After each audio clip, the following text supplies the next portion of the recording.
પિંડી કાપી, એક કીડો મને કરડતો હતો, હું જરાક હલું ના તો તમારી નિદ્રામાં વિક્ષેપ થાય, અને એટલે લોહી નીકળતું હતું, પણ એ નીકળીને મને માફ કરજો. તારા પગને કીડાએ કાટ્યો અને છતાંય તું બેસી રહ્યો, તું બ્રાહ્મણ નથી લાગતો. જલ્દી બોલ, જલ્દી બોલ. પછી તો સત્ય મોડું મોડું કહી દેવાય તો બહુ સારું. ભલે અમુક સમય સુધી આપણે ખેલ કરીએ, પણ મોડે મોડે સત્ય કલ્યાણ કરશે, સત્ય કૃત્ય કરશે. જલ્દી બતાવો. પછી એને કીધું કે મને લોકો સુતપુત્ર કહે છે, હું રાધે છું, મારે વિદ્યા પ્રાપ્ત કરવી. પરશુરામની આંખમાં આંસુ ના આવે, અગ્નિ હોય સાહેબ. એની આંખ ભીની થઈ ગઈ કે મારી સાથે આટલો મોટો ધોખો. પણ હવે શિષ્ય છે, ગુરુ તો ગુરુ છે ને સાહેબ. ગુરુ તો ગુરુ ગમે તેવો હોય, આક્રમક હોય તો ગુરુ છે. નિર્વાણદાયક ક્રોધ જાકર, એ આપણા ઉપર ક્રોધ કરે તો એ આપણું કલ્યાણ કરી નાખે સાહેબ. કૃપા કરે ત્યાં તો આપણે પચાવી ન શકીએ, પણ ક્રોધ કરે તો તારી દે.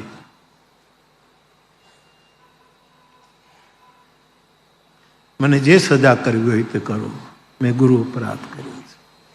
ઈરાદો મારો વિદ્યા પ્રાપ્તિનો હતો, અને સુત પુત્ર તરીકે મારી જાહેરાત મને કોણ ભણાવે, મને માફ કરો.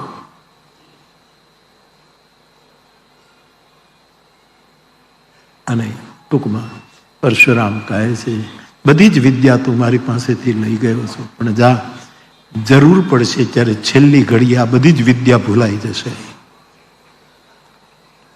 આ બીજો ઘા પડ્યો છે. પરીક્ષા આપવા જઈએ ત્યારે જ બધું ભૂલાઈ જાય તો કેટલું વાંચવું હોય, નોટો તૈયાર કરી હોય, અને જ્યારે પરીક્ષા આપવા જઈએ ત્યારે જ બધું ભૂલાઈ જાય. ને એ વખતે ચોરીનો રિવાજ નહોતો કે આજુબાજુમાં જોઈ લઈએ, કે આજુબાજુમાંથી આપણે. એક છોકરો નાપાસ થયો એટલે એના બાપાએ કીધું કે કેમ નાપાસ થયો, કે કંઈ આવડતું નહોતું. તો પછી બાજુવાળામાં ન જોયે તો કે એને આવડતું નહોતું.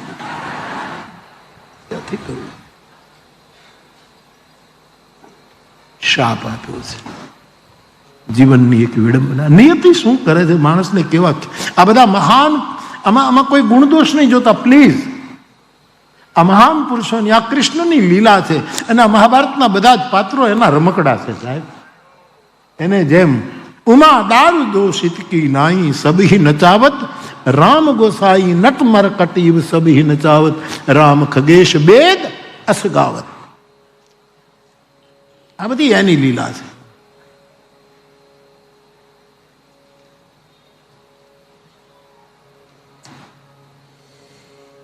આ એક વિડંબના હતી.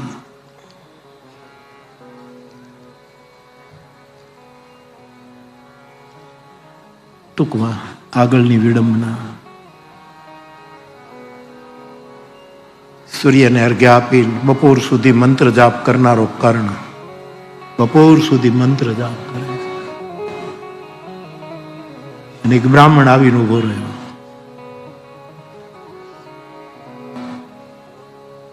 કર્ણએ મુખ ફેરવ્યું. બ્રાહ્મણ દેવતા, હું જપ કરતો હતો, માફ કરજો, પ્રણામ કરું છું, શું સેવા કરું? અને અમુક યાત્રા સૂર્યની હોય ત્યાં સુધીમાં કર્ણની પાસે જે માંગે એ આપતો હતો. દાનવીર છે.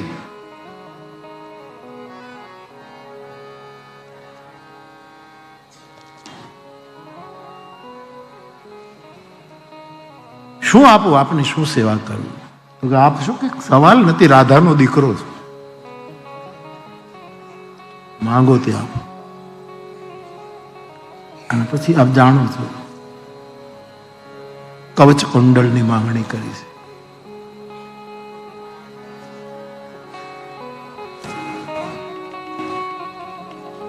એમ કોઈ કપડા ફાડીને ફેંકી દે, કવચ ફેંકીને આપી દીધું.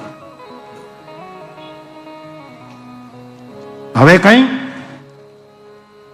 બસ.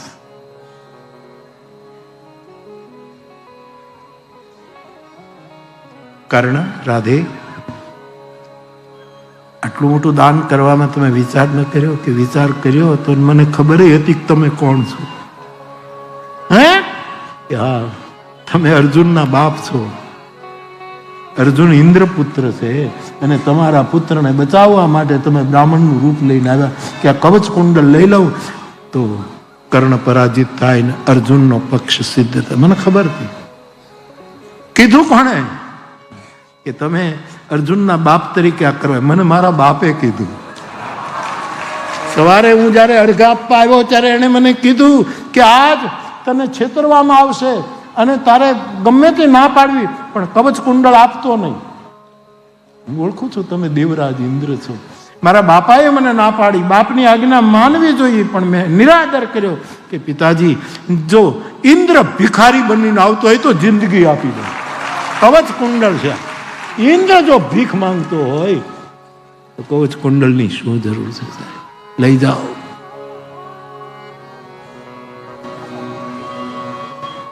આ પણ એક જીવનની વિડંબના હતી. એક ઓર વિડંબના. ઘણા વખત લોકો મને કહે માનસ મહાભારત ક્યારે કરશો, મહાભારત ક્યારે કરશો? હવે આમાં કઈ મારી યોજના ન આવે તો આવે, આખું લખીને લાવ્યા હોય પછી કે નહીં મને આ કહેવાની ઈચ્છા થઈ પણ તે 3 દિવસથી લખ્યું છે મૂર્ખ.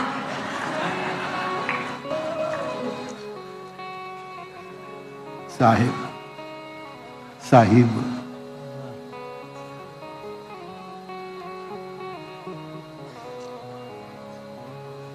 દ્રૌપદીનો સ્વયંવર. રાજા મહારાજાઓ આવી બેઠા છે. અગ્નિમાંથી પ્રગટ થયેલી આ દ્રૌપદી અને એનો ભાઈ ધૃષ્ટદ્યુમ્ન, એ પણ ધનુષ બાણ લઈને પ્રગટ થયેલો છે. ધૃષ્ટદ્યુમ્ન પણ યજ્ઞમાંથી નીકળ્યો ત્યારે એની હારે ધનુષ બાણ લઈને નીકળ્યો. જેવા તેવા પાત્રો નથી સાહેબ. આ પાત્રોના ગાઈને જ આપણું કલ્યાણ થઈ જાય સાહેબ. એને સાંભળીએ જ આપણા પિતૃઓ તરવા માંડે. પિતૃઓ આકાશમાંથી આશીર્વાદ આપે કે છોકરાઓ સાંભળજો, સાંભળજો, સાંભળજો.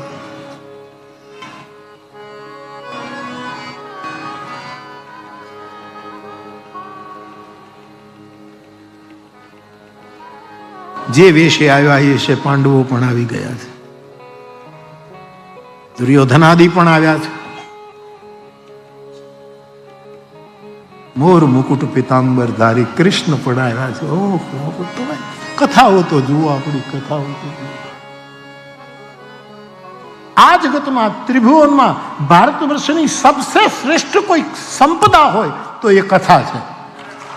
इससे बड़ी संपदा कोई नहीं. કોઈ સ્વીકારે ન સ્વીકારે.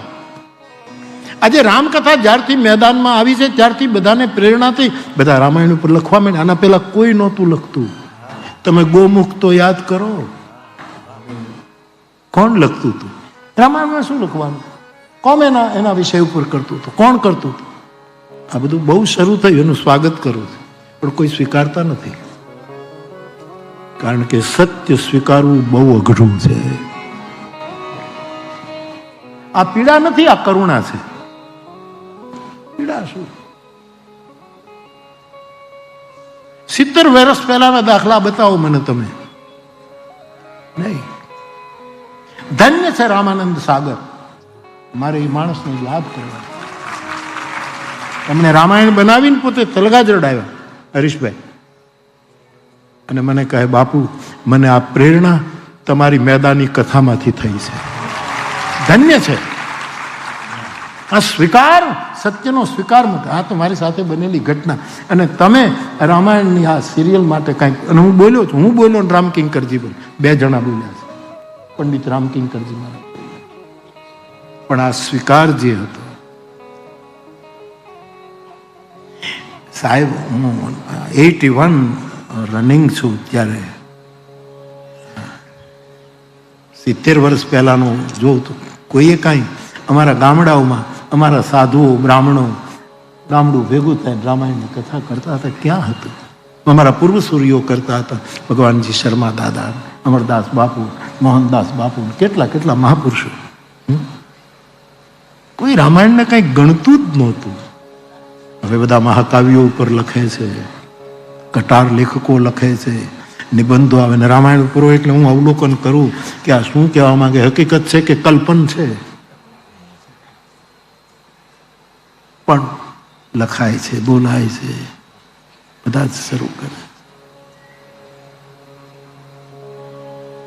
ભગવાન કૃષ્ણનો પ્રવેશ થાય.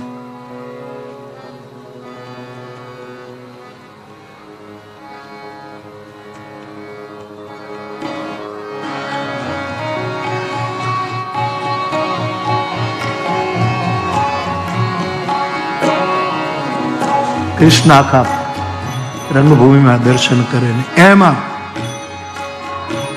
વેશ પલટામાં બ્રાહ્મણ બેઠા છે પાંડવો, એમાં અર્જુનને જોયો અને મોઢા ઉપર સ્મિત આવ્યું છે કે આવી ગયો બાપ, આવી ગયો.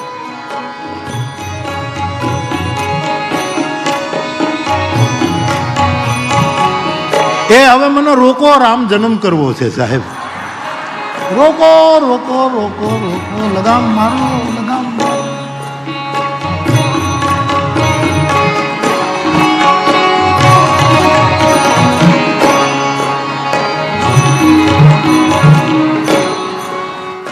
બધી યોજના પ્રદ્યુમ્નને સંભળાવી દીધી કે આ રીતનું છે અને આ રીતે વેદ કરવાનો છે.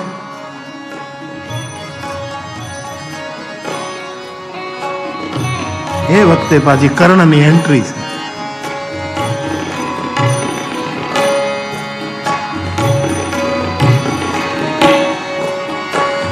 રામચરિતમાનસમાં સીતાજીનો સ્વયંવર થયો ત્યારે તુલસીદાસજી લખ્યું છે દ્વીપ દ્વીપ કે ભૂપતિના, કયા દ્વીપથી કયો રાજા આવ્યું છે એની બધી જ માહિતી જનક પાસે હતી.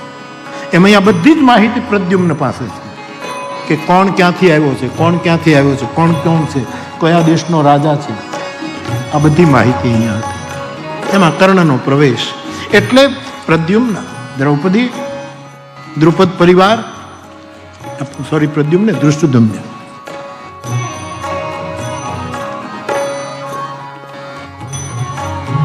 અને એમાં જયારે કર્ણનું આવ્યું એટલે દ્રૌપદીને પણ ખબર છે ને, તુરંત જ્યાં વિરાજમાન છે ત્યાં કઠોળો પકડીને ઊભી થઈ છે. કૃષ્ણ નહીં, ક્ષત્રિય હોય એ જ આમાં આવશે, સુત પુત્રને આમાં પ્રવેશ. આને પછી જે વિપર્યું, આ જીવનની વિડંબના હતી. ક્ષત્રિય જન્મથી નથી પ્રસિદ્ધ થતો, આવા વેણ બોલે છે, એના પુરુષાર્થથી. મારો પુરુષાર્થ જુઓ, મને અવસર મળવો જોઈએ. અને આ બધું તો ચાલ્યા કરશે. ત્રિભુવન વિમોહિત સ્મિત કરીને આ દ્વારિકાધીશે અર્જુનને સંકેત કર્યો, ઉત્તિષ્ઠતા, આ પ્રકરણ પૂરું કરો અર્જુન. આને ઉભો થયો સાહેબ.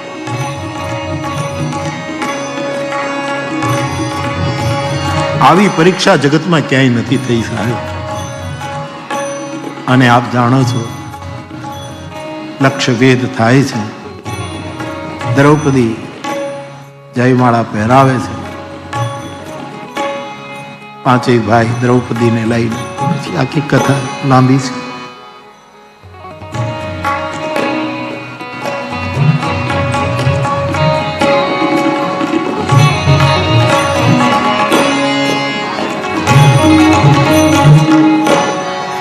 પછી મહાભારતના યુદ્ધમાં એક બીજી વિટંબણા આવી. જ્યારે સેનાપતિ નિયુક્ત થયો, શૈલ્યને એના સારથી તરીકે મૂક્યો છે. ઘમાસાન યુદ્ધ ચાલે છે મહાભારત.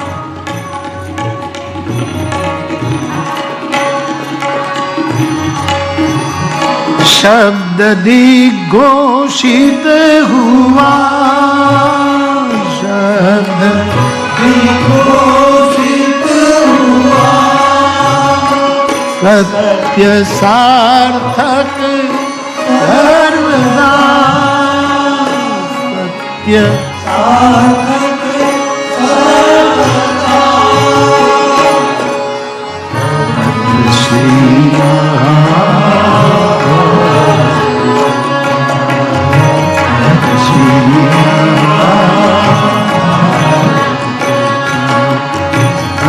શ્રી.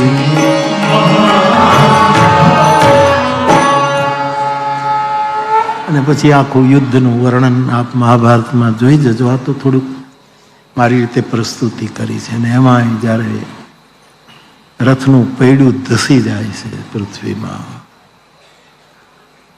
અને કર્ણ જે રીતે એ પૈડાને બહાર કાઢવાની, એની પાછળ પણ આખી કથા છે કે શું કામ આ ધસી ગયું, કયું કારણ છે, કાઢે.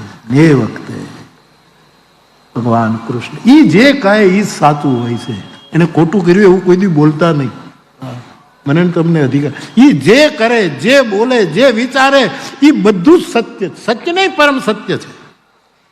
અને અર્જુનને કયું કયો મોકો છે મારબાન. અર્જુન પણ વળી પાછો ધર્મની વાતો કરવા માંડ્યો કે આવી રીતે મરાય. હજી તો એના શસ્ત્રો નીચે છે, પૈડું આમ. હવે ડાપણ કરમાં તું, હવે ઘા કર.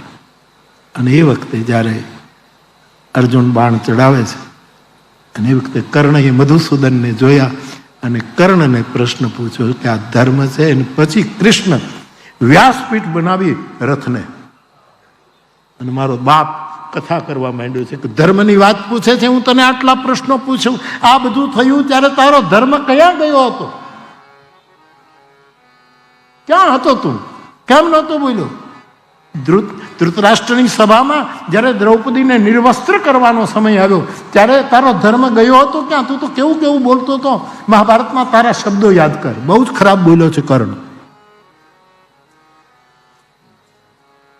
આવી સ્ત્રીને વળી લાજ અને આબરૂ શું હોઈ શકે? આવા આપણે બોલી ન શકીએ એવા શબ્દોનું ઉચ્ચારણ એને કર્યું છે. ક્યાં હતો ધર્મ?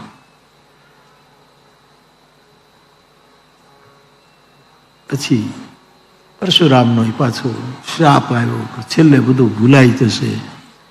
અને પોતે ઈચ્છતો હતો, કુંતાને વચન આપ્યું હતું કે તારા 5 પાંડવો અખંડ રહેશે. હા, તો વચન આપ, તું મારા પાંડવોને મારીશ નહીં. તો કે હું તમારો દીકરો જ છું, તમે કહો છો. બહુ વિચાર્યું કર્ણએ. કહ્યું કે જાઓ, નકુલને નહીં મારું, સહદેવને નહીં મારું. કે નહીં, હવે ભીમે તો એવું, એ છોકરો તોફાની, એને નહીં મારું. યુધિષ્ઠિરને નહીં મારું. અર્જુનની વાત આપી. કર્ણએ કહ્યું કે નહીં, એને છોડવું નહીં. પણ માં, અર્જુન મરશે ને હું જીતીશ તો તારા 5 રહેશે, હું તારી પાસે આવી જઈશ. અને હું મરીશ ને અર્જુન રહેશે તો તારા 5 એક બાદ. આવું વચન આપ્યું છે. એને લીધે કર્ણ વીર ગતિને સ્વીકારે છે. પરંતુ ગઈકાલે મેં સંદર્ભ કર્યો કે સ્વર્ગમાં જ્યારે બધા ગયા ત્યાં કર્ણ પણ છે. સ્વર્ગમાં પણ છે. સ્વર્ગમાં સાપેક્ષ છે. આજે કોઈ મને એવો પણ પ્રશ્ન પૂછ્યો છે કે આ નિર્ધન અને તવંગરની તમે વાત કરી, કેમ સાપેક્ષ? આપણે કરોડપતિ માણસ હોય એની પાસે બેસીએ ને તો આપણા પૂરતી આપણી પાસે બધું હોય પણ આપણે નિર્ધન લાગીએ. આ કેટલી સાપેક્ષતા છે. નિર્ધન લાગે. અને જેના પગમાં સ્લીપર ન હોય એ આપણી પાસે બેઠો હોય ત્યાં આપણે એ જ જગ્યાએ ધનવાન લાગીએ. આ સાપેક્ષ છે. રંક અવનિશા. તુલસીદાસજીના જે કાલો સાપેક્ષ હતો સિદ્ધાંત જે આવતો આવું જ છે.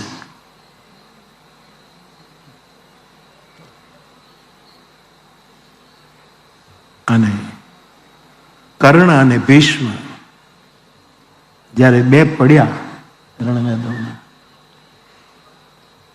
ત્યારે સૂર્ય ઉપર અંધકાર આવી ગયો હતો. જાણે આકાશમાંથી સૂરજ નીચે પડ્યો. ભીષ્મ દાદા વખતે પણ એમ જ થયું કે જાણે સૂરજ નીચે પડી ગયો, જગતમાં અંધાર. તો હું તો આપને એ વાત કહેતા કહેતા આ પ્રવાહે ચડ્યો સાહેબ કે રાધાને હતું અમારે બાળક નથી. કોઈ પણ સ્ત્રી છે, ઓલી શેઠાણી વૈષ્ણવ શેઠ હતો જેને સમૃદ્ધિ હતી, ઈશ્વરની સાથે 4-4 કલાક વાતો કરતો હતો. એની પત્ની જીદ કરે છે કે એક દીકરો માંગી લો ને, પણ કંઈ પરમાત્મા ન આપે એમાં આપણે આમાં શું? કે નહીં, તમારું કયું કરશે. અને એક દિવસ બહુ જ એની સ્ત્રીએ જીદ કરી અને એ શેઠે ઠાકોરજીની પાસે માંગણી કરી, પ્રભુ એની સાથે વાતો કરે.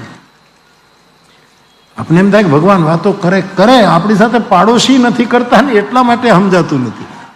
બાકી ભગવાન વાતો કરે, આપણી સાથે પાડોશી ક્યાં વાતો કરે? અરે પાડોશી શું, પતિ પત્ની ઘણા ક્યાં વાતો કરે, એવું છે.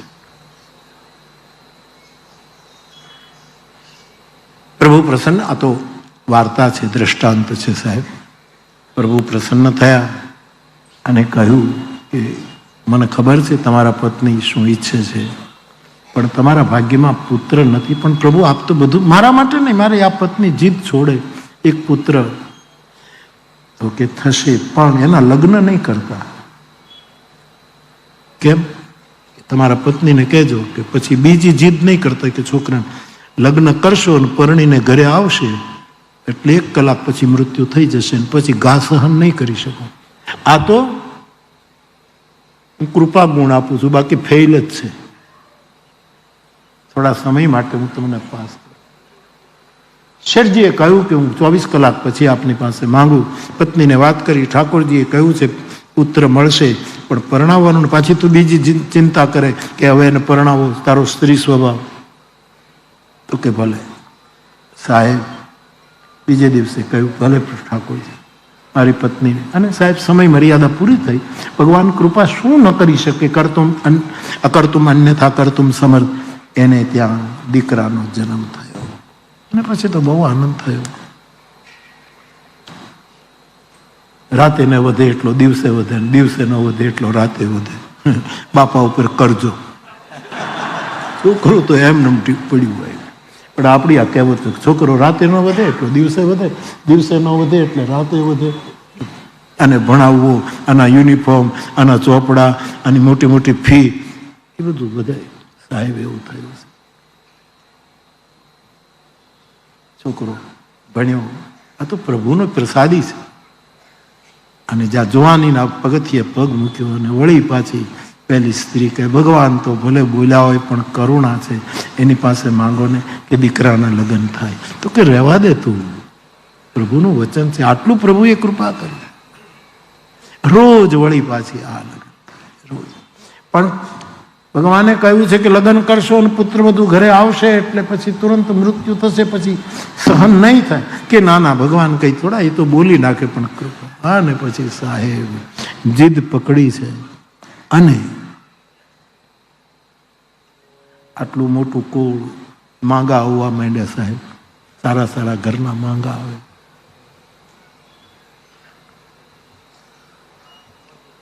એક બીજા કુટુંબમાં સુંદર સુલક્ષણી દીકરી, શેઠના દીકરાની સાથે પરણાવવાની બધા રાજી થયા છે.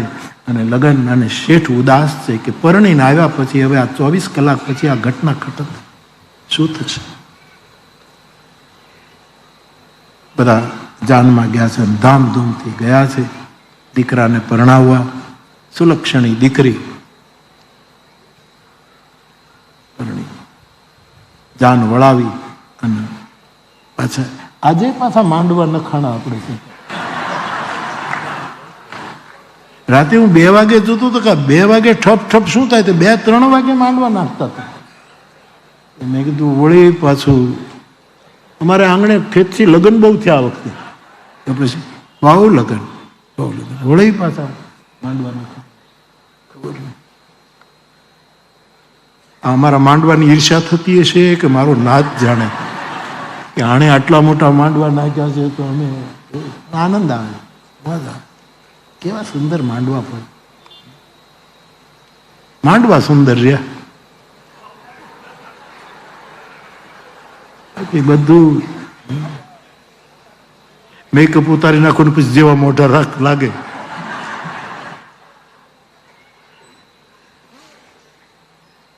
રૂપેશ કહેતો બાપ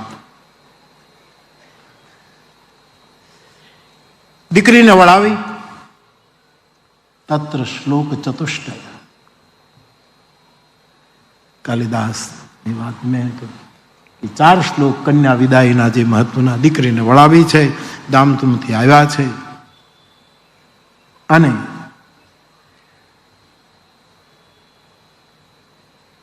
આવી ગયા છે. બપોરના 12 વાગશે ત્યારે મૃત્યુ થશે એવું વચન હતું. વહેલી સવારે જાન પહોંચી. હવે દીકરો નહીં રહે એટલે જે ધનવાન હતા એણે વિચાર્યું કે આખા ગામને ભોજન કરાવી દઈએ. અને એની માતા તો હરખાઈ, સ્વાભાવિક, કોણ રંક કોણ રાવ, પુત્ર વધુ પડે એટલી જ. પત્ની મનોરમા દેહી, દુર્ગા સપ્તસતીમાં લખ્યું છે કે આવી પત્ની, એવી સુંદર પત્ની મળી છે.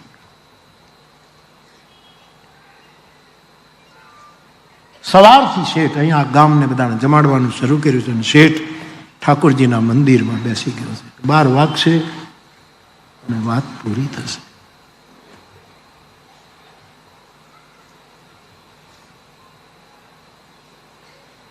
માતા તો બધું ભૂલી ગઈ કે આવું બધું થશે. છોકરાના મિત્રો બધા મળે છે ને આ બધું ચાલે. નવી આવેલી વહુ એ ત્રીજે માળે આમને રહેવાનું હતું. એ દીકરી હજી તો અજાણી છે અને કઈ ખબર નહીં સાહેબ, અને એ ત્યાં બેઠી છે. એનો પતિ એને મળવા આવે ત્યારે પરિવારનો પરિચય થાય, બધાને પગે લગાડે, પગે લાગણ ચાલે અને એ બધું. પણ અત્યારે તો એને ખબર નથી કાંઈ, બિચારી ઉપર બેઠી છે. ઘડિયાળમાં 11ના ટકોરા થયા. શું થશે, શું થશે? ઘડીક મંદિરની બહાર નીકળે, ઘડીક ઠાકોરજીના ચરણમાં માથું મૂકે અને ઘડિયાળ પોતાની ગતિ કરે છે.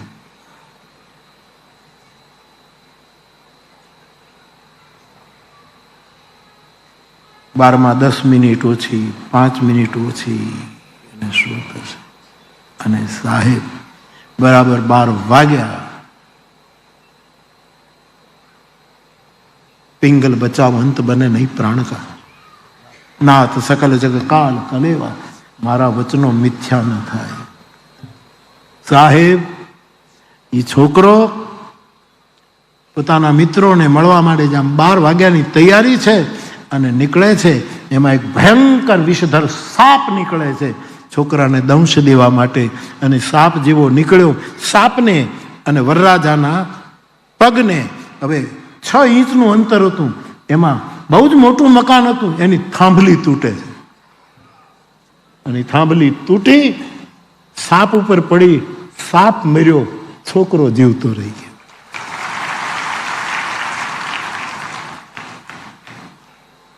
શેઠ રડતા રડતા બહાર આવ્યો. એને તો એમ કે શું ઘટના ઘટી, પતી ગયું હશે. એના પત્ની દોડી, અરે તમે પૂજામાં જતા ભગવાને બચાવી લીધા. શું થયું? કે ભાઈ આવતો હતો, સર્પે દંશ કર્યો, થાંભલી તૂટી, બચી ગયો. હવે મને 1 કલાક કોઈ બોલાવતા નહીં. શેઠે કીધું, બારણા બંધ કરી દીધા, ઠાકોરજીના ચરણ પકડી અને ધ્રુસકે ધ્રુસકે રડ્યો છે કે મારા દીકરો બચી ગયો. એ તો અમારા સદભાગ્ય તે આપ્યો, પરણાવ્યો, અને આજ છેલ્લે તારા વચન પછી પણ કીધું તું કે મરી જશે પણ બચી ગયો મારો. પણ આ બન્યું કેમ? આ બનવું ન જોઈએ. બચ્યો એ તો મને આનંદ છે, પણ તમે કીધું હતું કે 12 વાગે મૃત્યુ થશે, એનું કારણ કે સાંભળ શેઠ, તારી પુત્ર વધુ કોઈને ઓળખતી નથી, ઉપર એકલી બેઠી છે. હા હા, એનો તમે પરિવાર બધાને જમાડવામાં પડ્યા છો, જ્યારે મળશો એકાબીજાને પગે લાગે, આ ફલાણા છે, આ ફલાણા છે, આ સાસુમાં છે, આ ફલાણા, ત્યારે એ એકલી બેઠી છે. એને એ જે એનો જે ઓરડો છે એની પાછળની બારીમાંથી એને કંઈક અવાજ સંભળાય છે. અત્યારે જેને આપણે દેવી પૂજક કહીએ છીએ એવો એક ગરીબ પરિવાર એ મકાનની પાછળ બેઠો છે. એમાં એક દેવી પૂજકની દીકરીને પ્રસવનો સમય થયો છે. આખા ગામને જમણવાર છે. આ લોકો જમવા માટે પંગતમાં જતા હતા ત્યારે તમે તુચ્છ છો એમ નહીં, પણ તમને જેમ પંગતમાં તમારે ભીખ નથી માંગવાની, દાળ આપો, લાડુ આપો, ભૂકો આપો, નહીં તમારે, તમને જેમ અમે બધાને મહેમાનો એવી જ રીતે પંગતમાં તમને જમાડવાના છે. પણ આ 2 પંગત પૂરી થાય એટલે તમારી પંગત એક જગ્યાએ જ્યાં શ્રેષ્ઠીઓ જમશે ત્યાં જ તમે જમવાના છે. પણ થોડી વાર તમે રોકાવ. એટલે આ સમાજ અમને બેઠો હતો. એમાં આ દીકરીને પ્રસવની પીડાઓ ગઈ.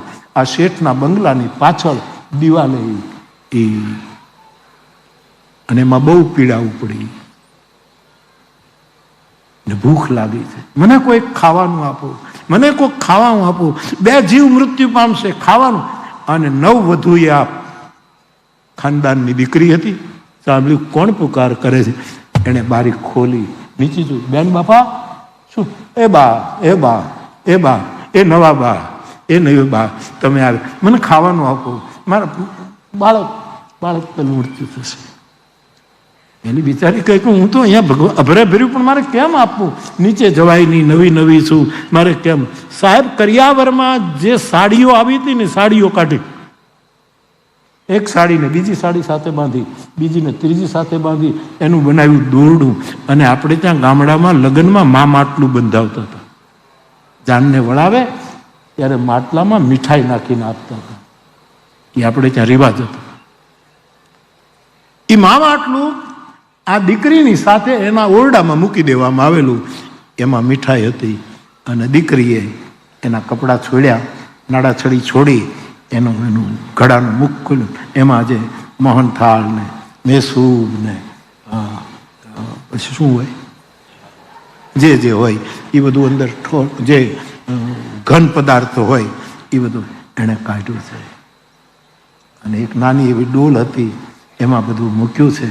અને એની સાથે પોતાની સાડીઓની ગાંઠ મારી અને બેન બાપા લે આ, એણે જેમ નીચે ઉતાર્યું. અને એ બાએ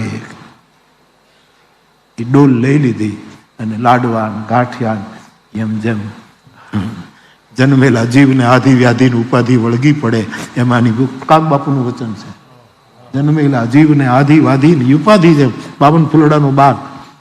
એમાં જે એમણે લખ્યું છે એમ આ ભોજનને અને 2-3 મોહનથાળના બટકા ખાધા અને અંદર તૃપ્તિ થઈ, બાળક બચી ગયું. અને એ દેવી પૂજકની દીકરી બોલી કે તારું સૌભાગ્ય અખંડ રહેજો.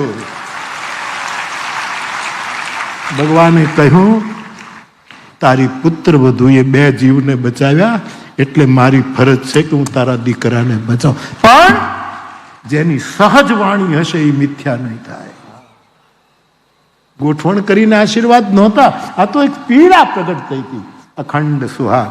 અને આવું બહુ મારા જૂના દ્રષ્ટાંતો છે, એટલે બહુ આવું.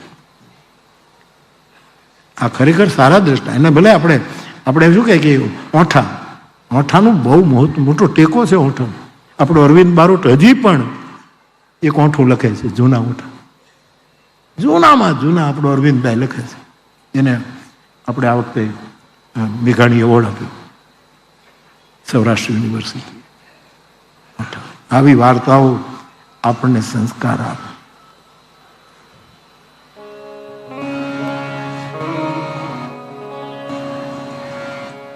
વચનો અન્યથા હોય ન મળે.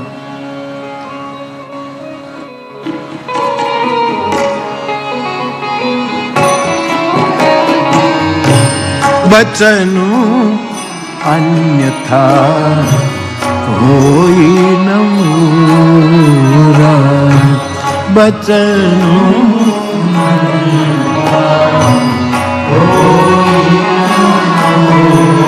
જેને હોઠેથી કાયમ મીઠું સત્ય જ નીકળ્યું હશે એનો વચન અન્યથા ન થાય. અને જે સહજ બોલતા હશે, યોજના કરીને નહીં. મને અત્યારે યાદ આવે છે કે હું આ બોલ નથી, તારી 3 દિવસની મહેનત છે.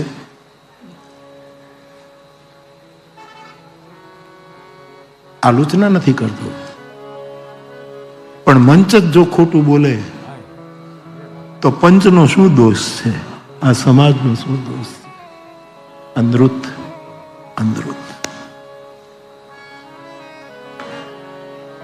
એના એવા અમે અમારા માટે તુલસીદાસજી થપાટ મારી છે. મન કર્મ વચન લબાર વક્તા કલિકાલ. મન વચન અને કર્મથી જે લબાર હશે એ કળિયુગના વક્તા ગણ. આવું તુલસીદાસજી લખ્યું છે સાહેબ.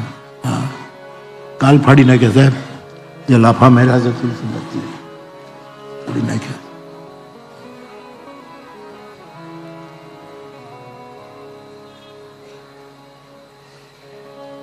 સહજ વાણી હશે, કોઈ યોજના નહીં હોય,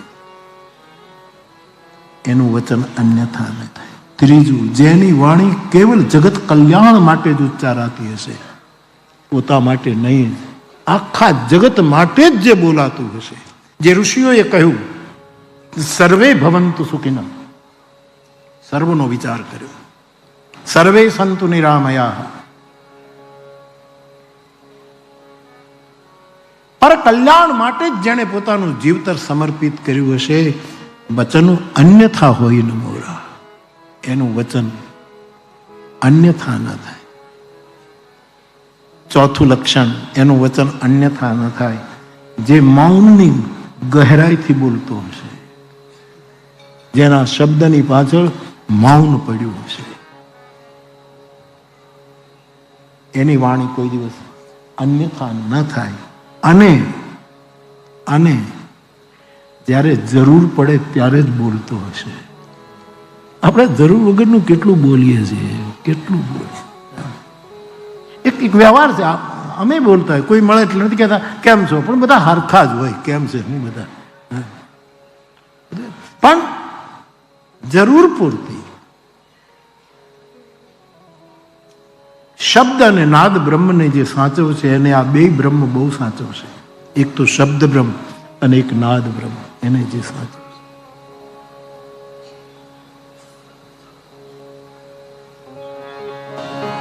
બચનું અન્યથા કોઈ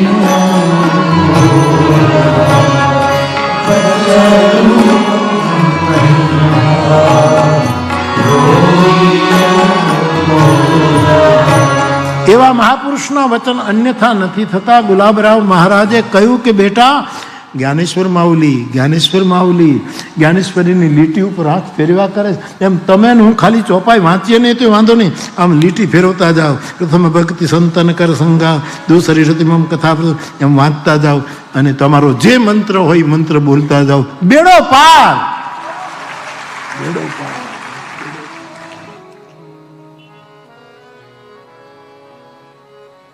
તો દીકરી,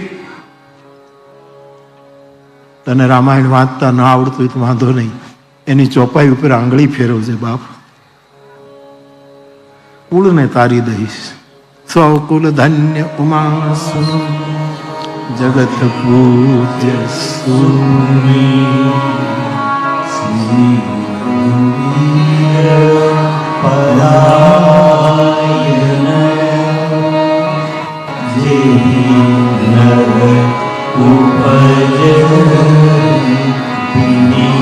કથા કરો, કથા સાંભળો, કોઈ પણ કાર્ય કરો, ભૌતિક અલૌકિક જે પણ કરો, એમાં તમારો ઉત્સાહ ઘટવો ન જોઈએ. જે દિવસે ઉત્સાહ ઘટે, નિર્વેદ શ્રેય મૂલમ, હનુમાનજી બોલ્યા વાલ્મીકી રામાયણમાં. જે ઉત્સાહ નહીં ગુમાવે એના કાર્યો સફળ થશે. હનુમાનજીને એમ થયું કે આ લંકા નિશ્ચર, આ બધા માણસો, આમાં તો મારે કેમ જવું, રાત્રિએ પ્રવેશ કરવું, અને સીતાને ગોતવા હોય તો સ્ત્રીઓ ક્યાં છે ત્યાં જોવું પડશે. વળી વિચારતા રાવણની લંકાની સ્ત્રીઓ ખબર નહીં કેવું હશે, પણ વળી વિચાર કરે કે નહીં મારામાં કોઈ દિવસ વિકાર ના આવે, પણ હું ઉત્સાહ ન ગુમાવું.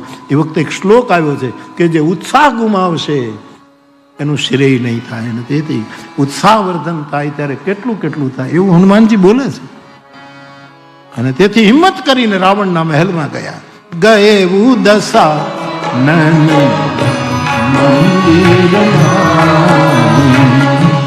અતિ વિચિત્ર કહી શયન કિયે દે ખાક પિતે મંદિર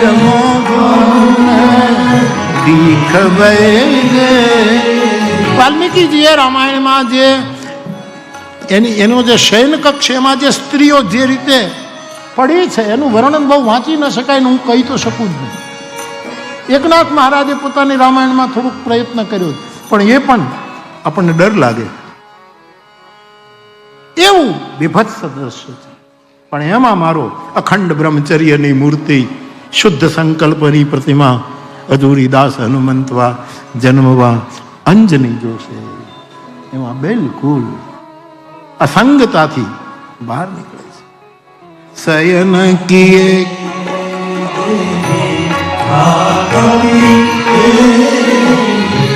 મંદિર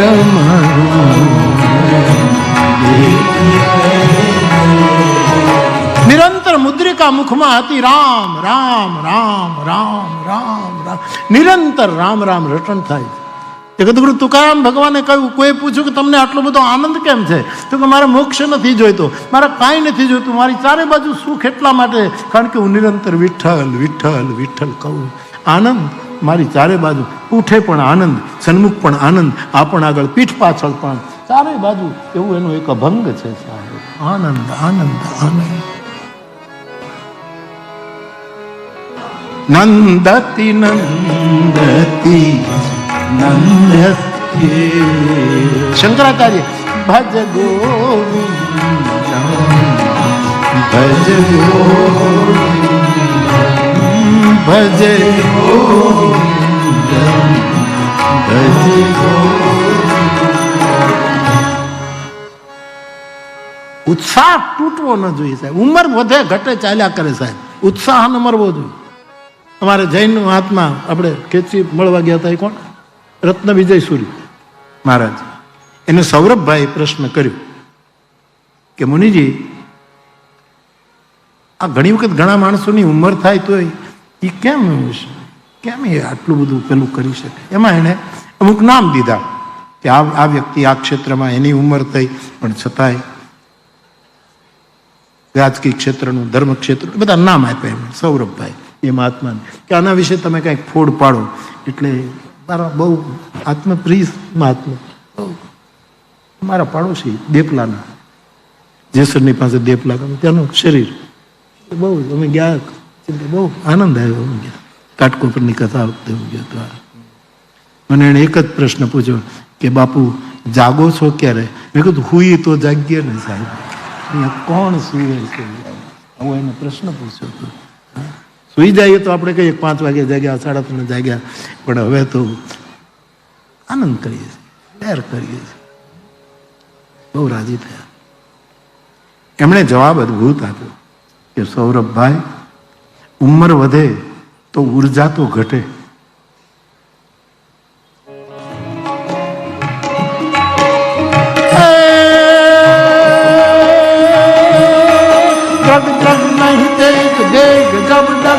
पग पग मग मग अलग पर जग जग मुख दंत बचन जब फग फग जब चल जित चेत सयाना मर जाना भाई जग में आकर क्या तो यंगम वलितम दशन दीनम जातम वृद्धो याति दंडम तदपिलम आशा पिंडम भज गोविंदम भज गोविंदम भज गोविंदम. ઉર્જા તો ઓછી થાય સાહેબ. અમુક ઉંમર થાય પછી હાલવામાં બહુ ધ્યાન રાખવું પડે. વાંધો ન આવે, ધ્યાન રાખવું પડે કે આ ઉંમરે પડી જાય, હાડકું તૂટે ને પછી હંધાય નહીં, એટલે બહુ ધ્યાન રાખવું. નારાયણ સ્વામી ગાતા, શું પૂછો? કાલે પેલા દાદા ગાતા હતા ને, એ નારાયણ સ્વામીની. કાલે અમારે કઈના દાદાએ ભજનો ગાય, એ જે ટોન હતો નારાયણ સ્વામીનો પકડ્યો. બ્રહ્માનંદના 2 ભજનો ગાયા હતા, સારું ગાતા હતા દાદા. હા, બહુ સરસ, આનંદ આવ્યો. શું પૂછો છો મુझને કરું શું પૂછો છો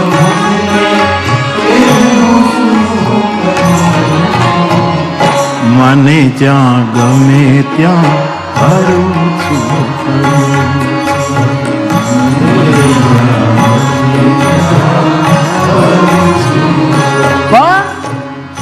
વિચારી વિચારીને પગલા છું, વિચારી વિચારીને શું પૂછો છો? બાવાના ચહેરા ઉપર હાસ્ય રહેતું, જે રીતે નારાયણ સ્વામી ગાતા સાહેબ. મને જ્યાં ગમે ત્યાં ફરું છું, મને જ્યાં ગમે ત્યાં નથી બીક કોઈની, નથી ભીખ કોઈ એ ફકત એક મારા હરીથી ડરું છું. શું પૂછો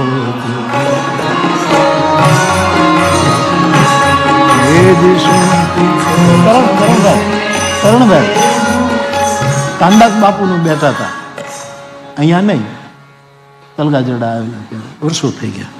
અને પછી તો બે મહાન ગાયકો હતા એ વખતના આપણી પાસે, તો બંનેનો બહુ પ્રેમ નહીં.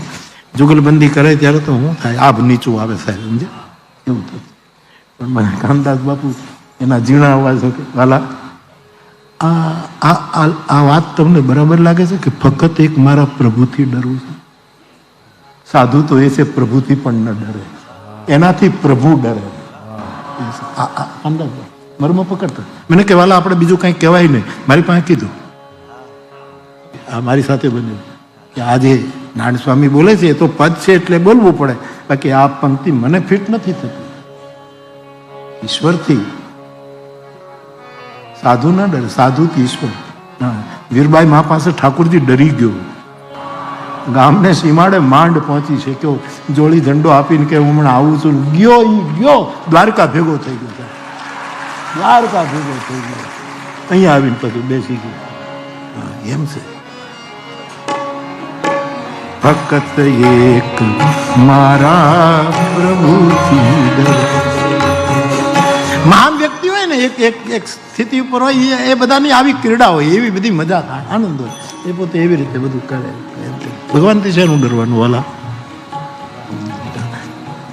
કરણને તો બહુ અનુભવ, એની બહુ સાથે બેઠો કરણ તો કેટલા અહીર ભૈરવની જે એને જે સૂર માર્યા છે સાહેબ, હા આપણે તો કે આ બાવો ક્યાંથી લાવ્યો, આ બધું ક્યાંથી લાવ્યો, કેવો પકડે છે સાધુ.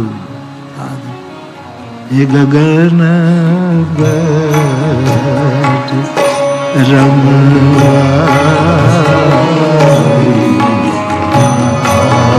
વર્ષો પહેલા તલગાજડામાં પ્રતિવર્ષ ભાગવત સપ્તાહ થાય, રામકથા થાય, બધા મહાપુરુષોને મેં બોલાવીએ, હું સાંભળું, એવો આનંદ હતો. એમાં રાતે સંતવાણી થાય. નારાયણ બાપુ પણ આવ્યા, એને વિનંતી કરી, અમારે પ્રેમજીભાઈ મુંબઈ વાળા પ્રેમજીભાઈ લઈ આવેલા, એમના કોક, અને નારાયણ બાપુ આવેલા એ પણ, અને કાનદાસ બાપુને પછી આખી રાત કરણભાઈ. એ તો સ્ટેજ ઉપર તો એને જયારે મોજ આવે ત્યારે જ આવે, કઈ એની રીતે ના આવે. પછી એક પછી મેં પહેલી વાર પૂરેપૂરા સાંભળ્યા, અને આ ગગનગઢનું આ પદ મેં પહેલી વાર એની પાસેથી સાંભળ્યું. સવાર પડવાની તૈયારી હતી, અને પછી બાપુ આરામ કરો, બાપુ કામ, મને કે નહીં બાપુ 1 મિનિટ બેસો, પછી ઉભા થયા. હા ને પછી જે સૂર માર્યો,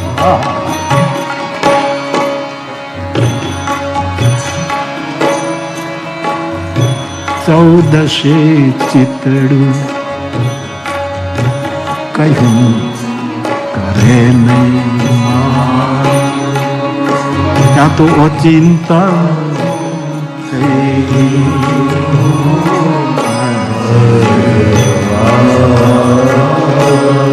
મારા સદગુરુએ તોડ્યું એ વજ્ર,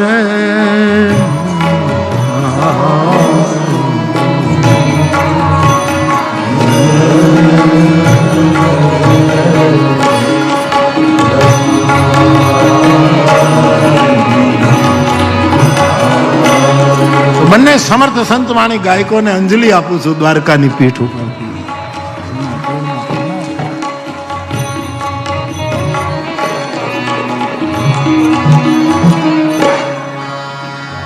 આશ્રમ મોટો થયો, પેલા આવ્યો ને પછી આશ્રમ વધ્યો, તો આપણે મેં કીધું બાપુ આશ્રમ તો બહુ, તો કે વાલા વાળવાનું વધાર્યું, વાળવાનું વધાર્યું, વાળવાનું ગજબ. આવા સમર્થ આપણા સંતવાણીના ગાયકો. તો વિચારી વિચારીને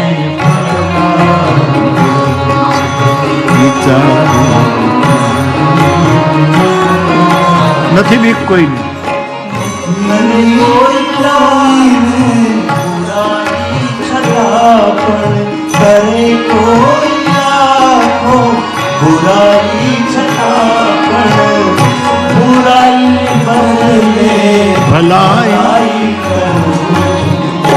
પૂછો છો મુજને કે હું શું કરું છું? શું પૂછો છો મુજને કે મને જ્યાં હારું છું એ દી મને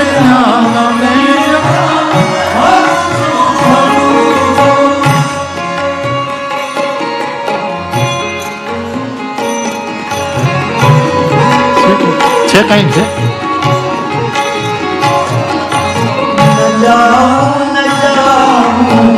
માર્ગે કલાપી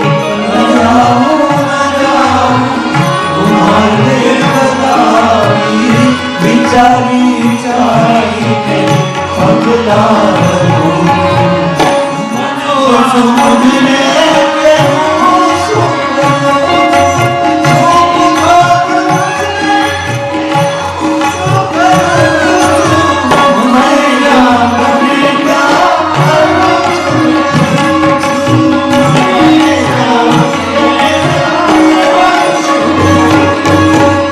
થારા મારી લિફ્ટ હોય ને તે વચ્ચે અટકી જાય, છેલ્લે માળા સુધી ન પહોંચે. અને સૂરનું એવું છે, સાહસ કરી લઈએ કે ઉપરને ઉપલે સૂર જતા રહી પણ પછી અટકી જવું, પછી બટન દબાવ નીચે વહી આવવાનું.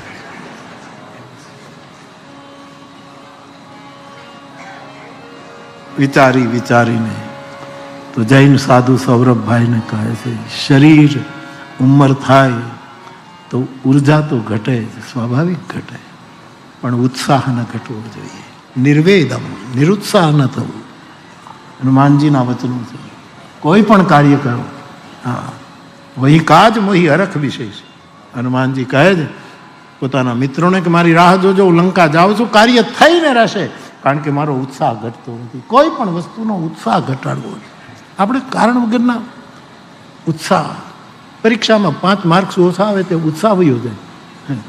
નાપાસ થયેલાના આદર્શ બનાવો ને, જે 3 વખત 4 વખત નાપાસ થયો હોય એને આદર્શ બનાવો, એના દાખલા ગણો, એને તમે જુઓ. એમાં પણ ખબર નહીં, આજકાલ 90-98 માર્ક આવે તોય છોકરાઓ કે 2 માર્ક માટે રહી ગયું. આટલી બધું ડિપ્રેશન, આટલું બધું. મા બાપ પણ કે નહીં, સારામાં સારા માર્ક. છોકરાઓનું બાળપણ છીનવી ન લો, એને હજી મોટો થાય ત્યાં મારી ન નાખો સાહેબ. 5 માર્ક ઓછા આવ્યા, મા બાપ પણ ખબર નહીં, કાંઈ ભણ્યા ન હોય, પણ એ તો છોકરાઓને બસ તમે આટલા જ લાવજો, આટલા જ લાવજો. એક છોકરો પાસ થયો, 90 માર્ક્સ લાવ્યો. એના બાપને ખબર હતી કે આપણો છે, આટલા કોઈ દી આવે જ નહીં. પ્રગતિ પત્ર લીધું, બાપાએ જોયું કે તારે 90 માર્ક્સ. હા, જો ને લખ્યું છે આમાં 90. મને એમ લાગે છે મીંડું તે રાખી દીધું છે, નવો જ હોવા જોઈએ. તો કે નહીં, નવડો મેં નાખ્યો છે, બાકી મીંડું જ હતું. નવડો મેં નાખ્યો છે, બાકી મીંડું જ હતું. વિચાર કરો. ઉત્સાહ, અમારા શ્રોતાઓ, ભગવત કથામાં રોજ નવો ઉત્સાહ હોવો જોઈએ. ધન્ય.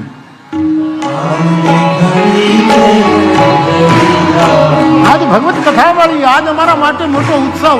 હરેક પલમાં આ ઉત્સાહ હોવો જોઈએ.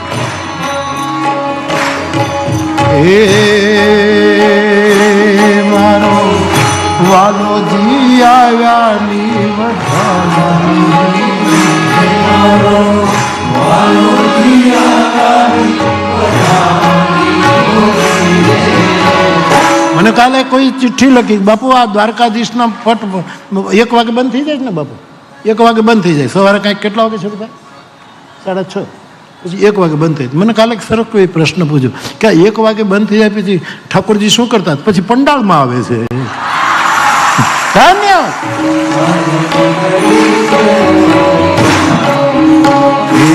ધન્ય આજની ઘડી તે એ દી મારો વાલોજી આવ્યાની વધાની હોતી, મારો વાલોજી આવ્યાની આજની ઘડી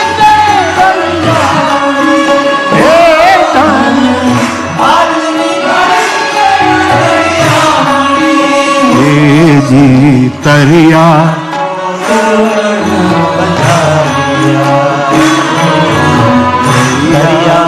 તોરણ તેજી મારા વાલાજીને મોતીડે વધાવ્યા એ મારા વાલાજીને મોતીડે વધાવ્યા આજ ઘર રાણિયામણી હો આજની